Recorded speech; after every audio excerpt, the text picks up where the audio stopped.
There's lots of challenges with what Angus is going to do. Where I would run continuously for 25 hours. I can't imagine that this is not taking a toll on his body. Because I had stomach flu. No, I'm tired. I did not know if I was going to be able to run. So we're getting a little bit worried about him. He's suffering mentally, suffering physically. One of the key factors for me is I don't want to let people down. There's nobody else that was going to run 100 kilometers today. Well, I'm going to keep going.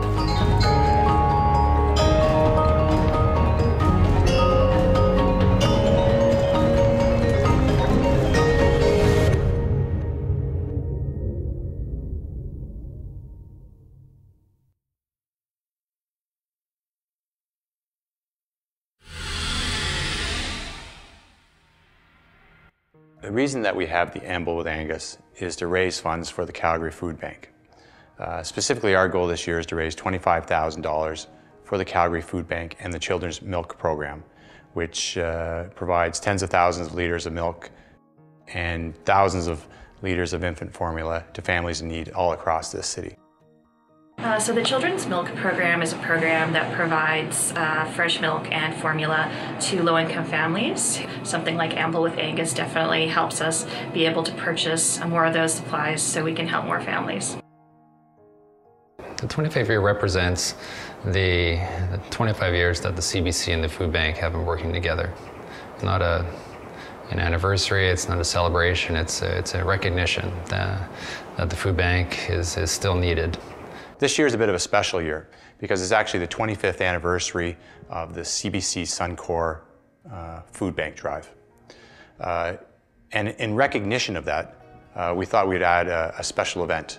And we added, to me, for myself, a special personal challenge where I would run continuously for 25 hours to raise more awareness about the requirement for the Calgary Food Bank in our local community, and also to raise additional funds. The two core guys that are from my support team are Charles Finstad and Jason Wall. These are a couple guys that I know I can really rely on to make sure that I'm able to start the event safely and finish the event safely. My role is basically to coordinate the volunteer effort in support of Angus's 25-hour run. So I'm responsible for making sure that there are people there to keep him happy, healthy, upright for the duration of the first 24 of the 25 hours of the event. So my role is race director. It's just making sure that people are okay and safe and things are happening on time. So as race director, I need to look after logistics as of locations and communication, all the things that are going to make the Amble tick and pull off successfully. We've been planning the event for a year. We've really had the event in the back of our minds ever since last year's Amble with Angus wrapped up. We knew at that particular time that the 25th anniversary of the CBC Suncor Food Bank Drive was in December 2010, and we really wanted to do something special. And the concept of the 25 hours of Amble, or running for 25 hours continuously, for some strange reason just popped like a bubble in my head.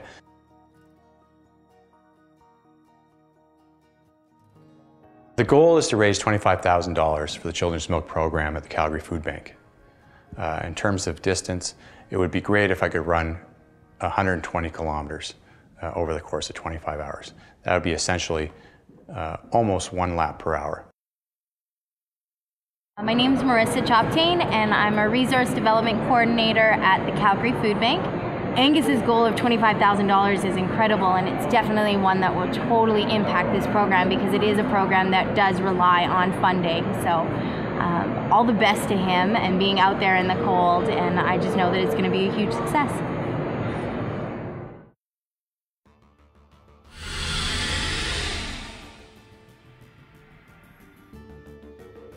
To be perfectly honest, I did not know how I was going to be able to start this event.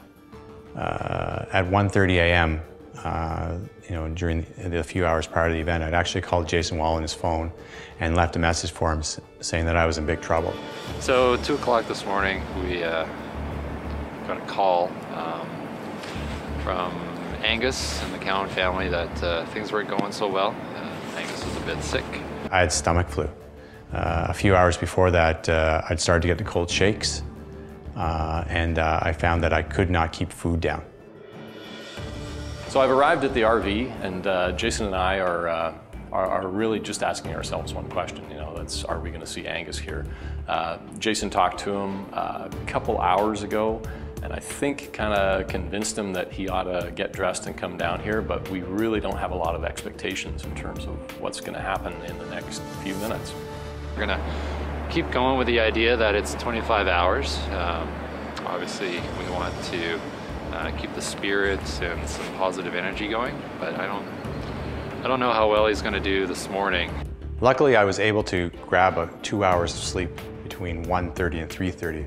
I was awakened at 4 o'clock from a phone call by Jason Wall, and there was a lot of silence on that telephone call because there weren't any answers. I'm hoping that he's in good spirits when he arrives, but when I talked to him at 4 o'clock, he was a little down. Finally, Jason said, "Why don't you just come on down? Just get your clothes on. Do you have enough energy to get your clothes on? And just come on down, and we'll take it from there." You know what? We're all going to chip in. It's 25 hours. We've got lots of people here, all for a good cause. Yeah, I can't see this thing stopping because of this. It's just going to change. One day out of 1 year, the stomach flu chose me, and that was on the evening of December the 16th, 2010.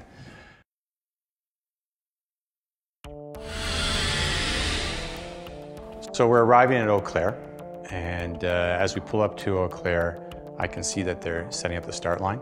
I can see that they're setting up the race clock. I can see that the race clock has been set for 25 hours. I can see all the banners along the side of our RV and at the start and finish line, but I'm not sure how I'm actually gonna get through 25 hours. Good, how you doing? Not too bad. How you feeling? Actually, I had a rough night. I was up with flu all night. I couldn't keep food down at all, so I've had about 2 hours sleep. So it's I don't know why you need food. Hasn't been ideal at all. How are you gonna do today? I'm just gonna take it bit by bit. We'll see what happens. Angus has just pulled up. We're really happy to see him, but we're not really sure how to approach him, so we're just giving him a little bit of distance. There are a lot of concerned faces. Nobody really wants to talk to me. They're looking at me, but nobody really wants to say anything to me. And as I was in that van, it was funny, and I saw the other volunteers outside, and I saw the clock starting to go up. I started to get a little bit of an energy and a little bit of excitement that I wanted to keep moving and at least get to the start line.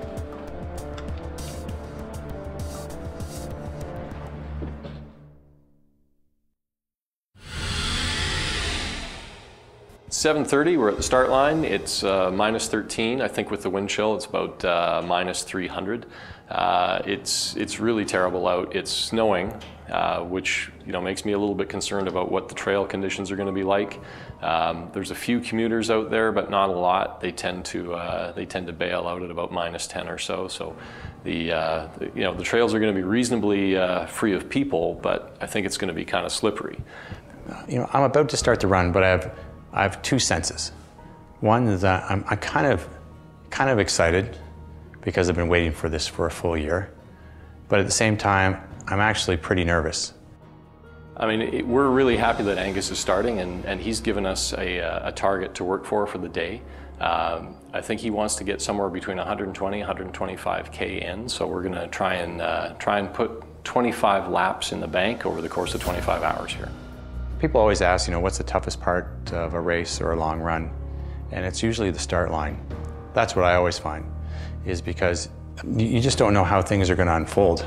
I had nerves, right? Because I had, you have that unknowing feeling of whether or not you think you can actually make it through 25 hours of running, let alone whether or not you have stomach flu or not, right? I mean, I'm sure that's contributed to why I didn't sleep completely soundly the night before, because you just had plain old nerves.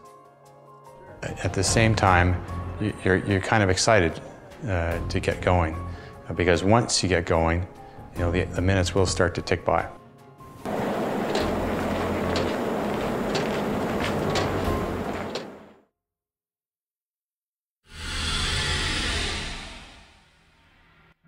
He's moving 13 kilometers an hour right now, according to our technology, and he's just back at the LRT footbridge on his way back here on his first lap. So. It's 8:15, just finishing my first lap. I think I'm running a little bit faster than I should be. It's about -13 outside, and the sun is finally coming up. It's the end of the first lap, and we've tagged Angus with a GPS unit that we can track online, so we know approximately where he is and if he's stopped moving.